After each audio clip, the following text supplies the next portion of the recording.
Welcome to my continuing overview of what you'll find in the GCSE Maths course. In this video, we're particularly looking at algebra. Said at the beginning of the other videos, this isn't a tutoring video. I'm not going to be going into a great depth on hardly anything. It's just an overview of some of the things you're going to meet if you decide to study for a GCSE Maths course, or you need to study GCSE Maths. So, let's just go through the things on the first slide. Don't panic about this first slide. This is just an introduction to what the other slides are going to have. Everything on this slide will be mentioned on other slides. Okay. Using letters for numbers, factorising, solving simple equations, the relationship between algebra and graphs, quadratic equations, simultaneous equations, and there you go. They're going to be quite mysterious at this stage for you probably. And then rearranging formulas. Okay, so the first slide, using letters for numbers. So, is it a new idea to you? And why do we do it? Okay, a few things about algebra. Number one, it is my favourite bit of GCSE Maths. If I could only choose one bit of GCSE Maths, it would be algebra. I find it the most fun. However, I'm also aware if you've just studied maths up to now, numbers every day, numbers, percentages, fractions, algebra is like a new idea. And when I've tutored maths, I know to certainly groups who are of just trying to get the qualification, algebra is the one that they just find a little bit more difficult to start with. But why do we do it? Because it's really very useful. Algebra is, I would say, between a quarter and a third of the questions on the exam paper have definitely algebra questions, and as you move into A level, other higher maths, algebra becomes a language in which you describe problems in. So it's really very key and underpins a lot of other areas of maths. Okay, it's a very useful programming skill, problem-solving skill, and it's, as I said, it's a language in which math is written. So, in algebra, you're going to find things called expressions, formulas, and equations. So let's just go over to a slide I prepared over here to actually have a look at what I mean by those three things.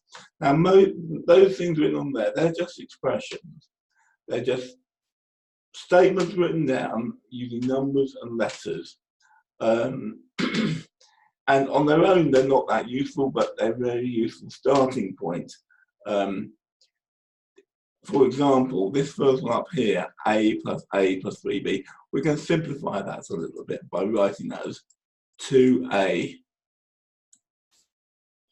plus 3b, just by combining together the letters that are the same, and a's, we've got two a's there. Okay, that is one of the first skills you'll learn in algebra. So they're expressions. On their own, they're not that useful, but we can actually put values to these. If we decide, for example, that y should be 1, then 2 1s plus 1 is 2. So 2y plus 1 equals 2. So if we give values to the letters in we have here, we can actually work out values for the whole expression. They're just general ways of writing down sums. Okay? Now, the other two useful things are equations and formulas. The first one I've got there, 2a plus 4 equals 8. That is an equation, and well, the idea of the equation, we try and solve it, we try and work out what the values we can use for a, we can give a, which make that statement true. I'm not going to solve that equation now, not on screen anyway, I can sort of do it in my head. And the other one there is a formula. Now, formulas are really useful if you're also studying science, particularly physics. And actually, studying physics and maths together makes a lot of sense because there's a lot of crossover. So that's the formula. It's obviously a formula you actually meet if you study A-level maths. But basically, you work out what V is by doing experiments and working out what U, A, and T are, and then you can work out what V is. And in science, that's a really useful thing to do. Okay. Let's go back to my slides for a moment. Here, okay. So, one of the first skills you need in algebra after you've done a little bit of simple gathering together the terms is this thing called factorising, but we're going to get there step by step. The distributive law, I'll tell you what that is in a minute. Multiplying brackets, and then factorising. Okay, let's just go over and see how that works back on this slide. Okay, now the distributive law, which you may have learned beforehand, it just means that when you have brackets, what you have to do is you have to multiply. In algebra, we often leave out the multiply sum. If you want to think of that as a multiply sum there's no harm in doing that, but we often leave that out. So it's 2 times everything in the bracket. And what this says is, if we work this sum out, we can either do the bracket first and make that 7. If you remember the BODMAS thing we did in earlier, I showed you in an earlier video, brackets just tell you what to do first. So we can say 2 times 7, which is 14. But actually what the distributive law says is we could have done that in separate parts. Everything inside that bracket we multiply first. That's 2 times 4 plus 2 times 3, which is 8 plus 6, which equals 14. That just, the distributive law is just that law in maths which says that using brackets like that works. Okay, so this expression down here, that was easy because that was just all numbers. Down here, what we can do is we can rewrite this, and sometimes when you're solving equations, you need to do this by what I call multiplying out the brackets, which is what I had written on the slide, which basically means, like we did up here, we can multiply everything inside the bracket in turn with a thing outside the bracket, and that comes 3x plus 3, which sometimes you need to do as a step on the way to another objective. Okay, now that is multiplying out the brackets. Factorising, the term I started this part of the video with, is going the other way. And it's normally common to actually factorise to make things look neater. It basically means looking at each of these terms for something that goes into both.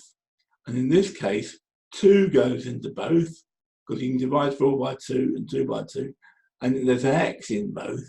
So what that means is put the bracket back in again. Factorising means putting the bracket back in again.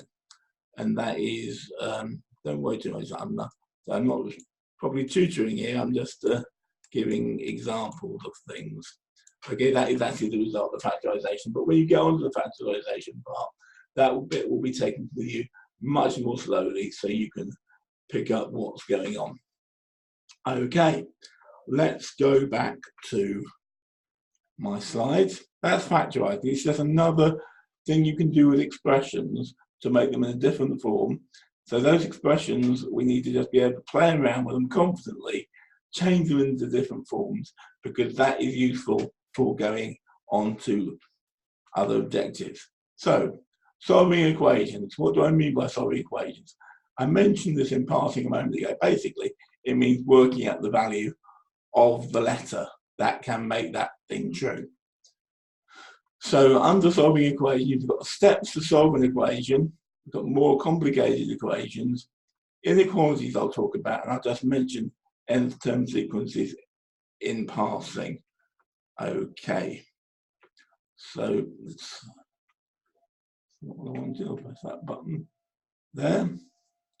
So on the next slide, I've written, now that's an equation, okay? And I'm not going to go through all the steps, but there are steps that you can do here. But I'm not going to explain them properly. There are steps you can do here, which I know for the first step that we can make that 5a equals 10, and then a equals 2. I've not explained that in full. You'll get that when you're studying the course. And what I've done there is I've shown that the only number I can make A be in that sentence and still make that top thing true is 2. That's called solving the equation. Okay, and there's lots of other equations there which are more complicated. I mean, there's an equation here with brackets in. There's an equation here with an A on both sides, which is an extra area of complication. And down here, we've got one where the A has been squared. And say that's a more complicated equation. I'll mention in passing later on what we call those sorts of equations. But I'm just showing you a range of equations that you might, and hopefully by the time you get to taking exam, you will be able to solve. Solve meaning finding the value that can work, make that work. Okay, back to my slide. Oh, hang on a minute, there's something else I had to do on here, wasn't there? An inequality, and that's an equation. The next one, that's an inequality. Now, equations are where you're working out what things have to equal. Inequalities is where all you're saying is that the thing on the left is bigger. That sign there means bigger than, and there are about 4 signs that mean bigger than or less than, and you'll learn them on a GCSE maths course. And that equation, you can't actually work an exact value, but you can work out things that X could be and what things X couldn't be to make that statement true. And that means solving the inequality. And the last thing there, what I've written on the slide is the nth term. You're probably used to questions that will say, well, work out what the next number is. 2, 5, 8, 11. It's going up in the steps of 3. So the next one will be 14. And the next one will be 17, and so on. But the nth term is actually a way of using algebra so that we can work out what any term, without actually having to go through adding 3 on the end. Can we work out an equation or an expression that we can work out what the 100th term is without doing a lot of work? And that's what nth term means. It's all related to solving equations, which is why it's on the same slide here. Okay, back to next. So, algebra and graphs. Now, I've already mentioned sort of coordinate geometry in the geometry overview slides and video, but there's a very definite use for graphs in algebra, and also in the next one I'm going to make about statistics. Okay, now that thing y equals mc, that won't mean anything to you at the moment, but it is a very useful little expression. Non-straight lines solving equations with graphs. So let's just pop over back to my slides here, my whiteboard here. Now that there is a straight line, and you see what I've got there is an expression or an equation which is y equals something times x minus c, and that is just a general form of a specific form of what I've just written on the slide, y equals mx plus c, where I've made m equal 2 and c be minus 1. And if you any little equation, if you work out basically what all the different things that y can be based on x and plot them on a graph, again, more detail when you're actually learning it, you'll end up with a straight line. So that is called an equation of a straight line. And it always looks a bit like that. So, and there are other lines that you can draw with other expressions, y equals something else. So this one, for example, I know this one, but I just made this up, is actually y equals x squared minus 6. And you'll see it's a different shape. It's what I call a smiley shape. Okay, and you'll get the smiley shape when you start using squares in these expressions. And this one here is a completely different one. I think it's y equals 4 divided by x. So again, you probably won't pick all of that up yet, but basically if you work out what y is for all the x's and plot them on this graph, you get these different shapes. Okay, so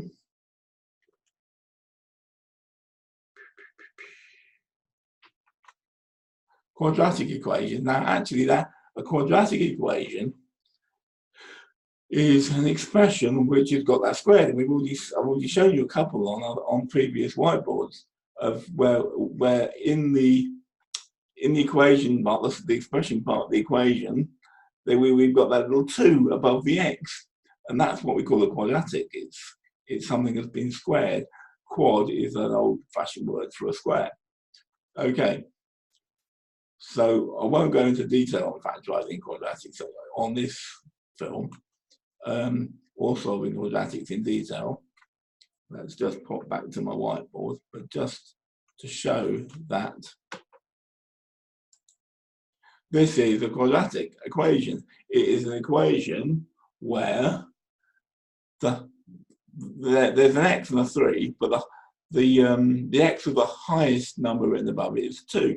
That's a quadratic equation. Now, there are ways of solving that equation, finding out the value or values, because it could be more than one.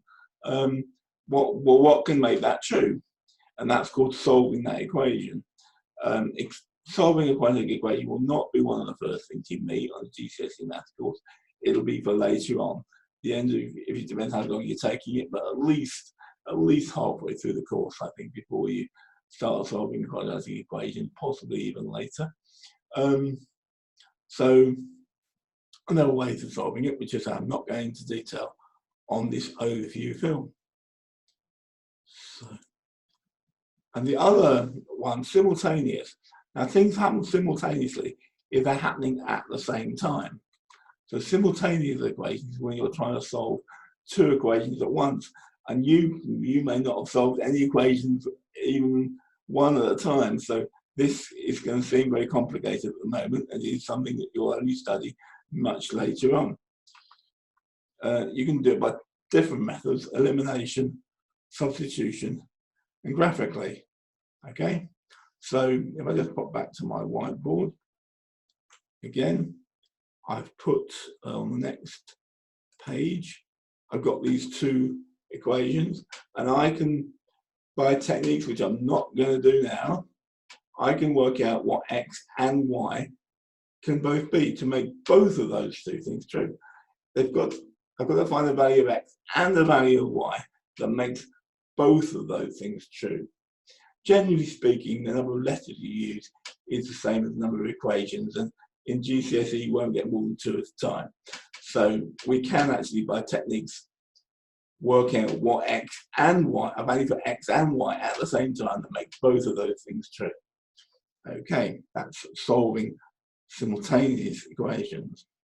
Okay, we're nearly at the end of this little film now. I've just got one more slide here. Now, rearranging and proof, I put them on the same slide just to stop myself making lots of slides. They really are 2 different things. Rearranging formulas and proofs.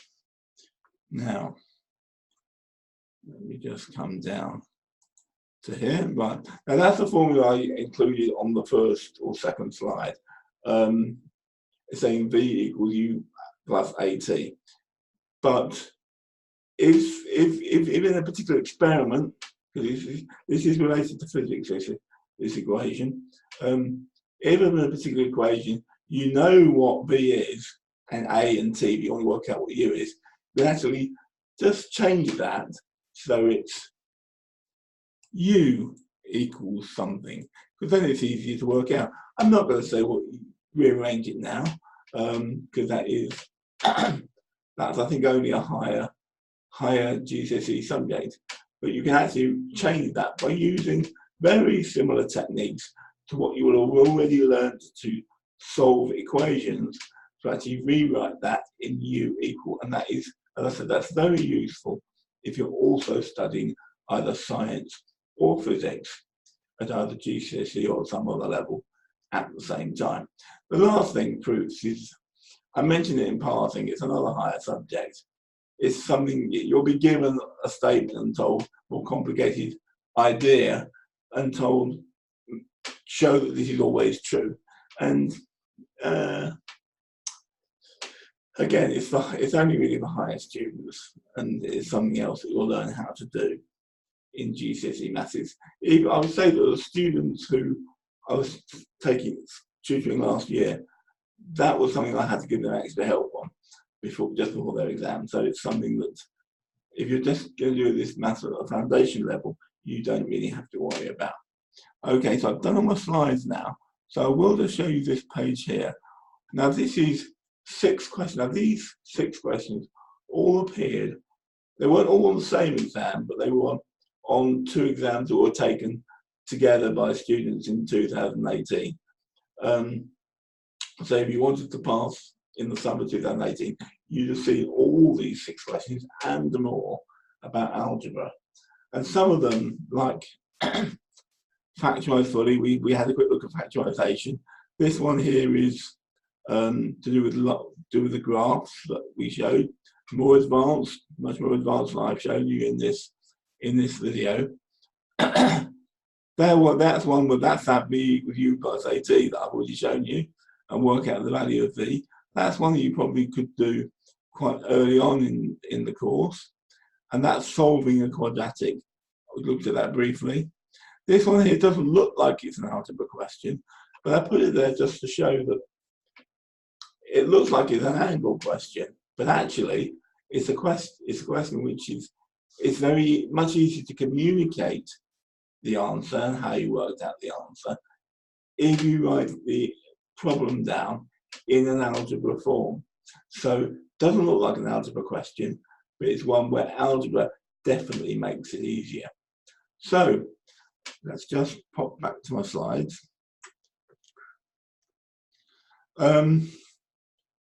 So I've shown now basically nearly all the headings. Algebra is a little unlike, say, geometry and numbers, where you'll probably do one subject and then another. Algebra all fits together as a whole, and there are ways of solving equations using the graphs, which I showed you in about the 4th slide. For other sorts of equations, it's kind of, you'll learn one thing and you'll learn how to apply it in different ways as you study different parts of algebra. So it's a little bit more difficult for me to split things up into slides for this video, because it's sort of, you're building all the time on things you've learned before and solving more and more difficult questions using some of the same and some more advanced ideas. But I hope that just having a quick look at everything that you're studying algebra hasn't put you off. Yes, algebra is a subject that can get some getting used to, but nearly everything on this video you'll hopefully be able to do by the time it comes to taking an exam. Okay, I've got one more video to share, to make, which is to do with statistics, and that one may well be posted next week. Okay, thank you very much for watching.